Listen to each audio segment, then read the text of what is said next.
Kim at Paulo, hindi lang magkatrabaho, mag-asawa na nga ba ang label ng relasyon?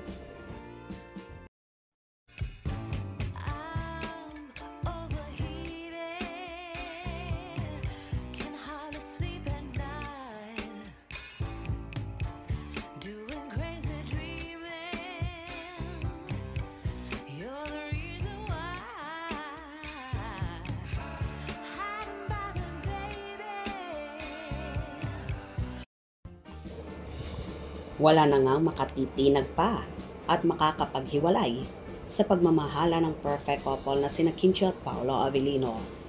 Hindi pa matahasang umaamin sa totoong estado ng relasyon, pero sure na sure ang buong Kim Paulandia na magkasintahan na ang Kim Pao. Base na rin sa kilos, galaw at mga statement nila na hindi na nga maitatago ang lahat.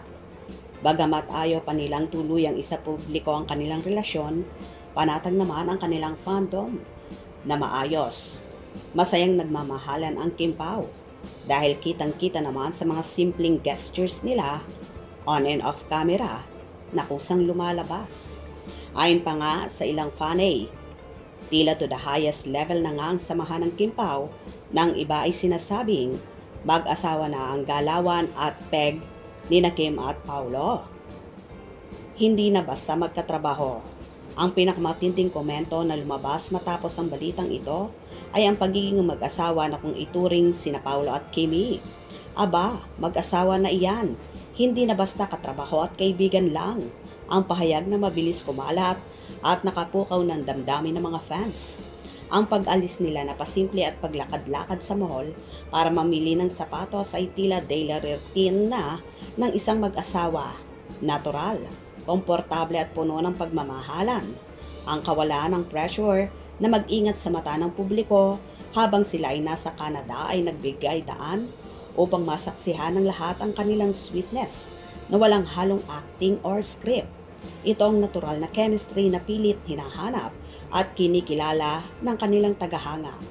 Ang kanilang samahan ay naging senyo o matibay at bawat kilos ni Paolo ay nagpapatunay na seryoso siya sa kanyang pag-aalaga kay Kimi. Hindi lingid sa kalaman ng lahat na ang Kim Pao ay isa sa mga love team na pilit sinisira ng mga haters at mga taong ayaw sa kanila. Maraming intriga, blind items, at mga negatibong komento ang ibinabato sa kanilang relasyon. Ngunit sa halip na bumitaw, lalo pa itong nagpapatibay sa kanilang samahan. Sabi nga sa video, ito yung love team na pilit na sinisira, pero hindi nila alam sobrang lalim at genuine na ang samahan nila. Ang kanilang memories ay hindi lang nabuo sa taping o sa trabaho, kundi sa mga simpleng gala, workout at sa pagbibigay ng suporta sa isa't isa. Ang bawat pagsubok na dumating ay nagsisilbing semento na nagpapatigas sa pundasyon ng kanilang relasyon. Ang regalo ni Paolo ay hindi lamang mensahe para kay Kimi, kundi isang malakas na pahayag sa buong mundo na ang Kim Pao ay hindi na mabubuwag.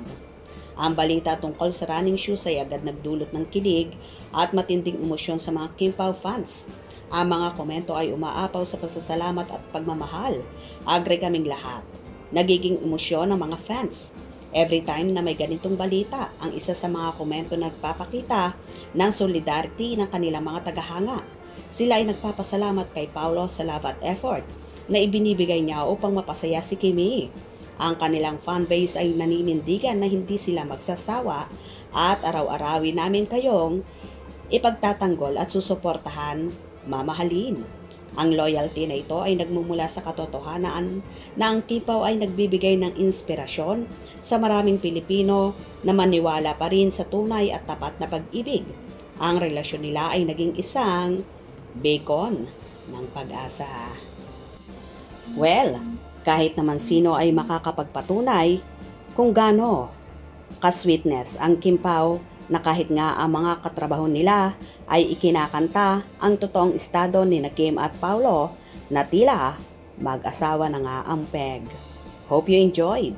Please subscribe for more info.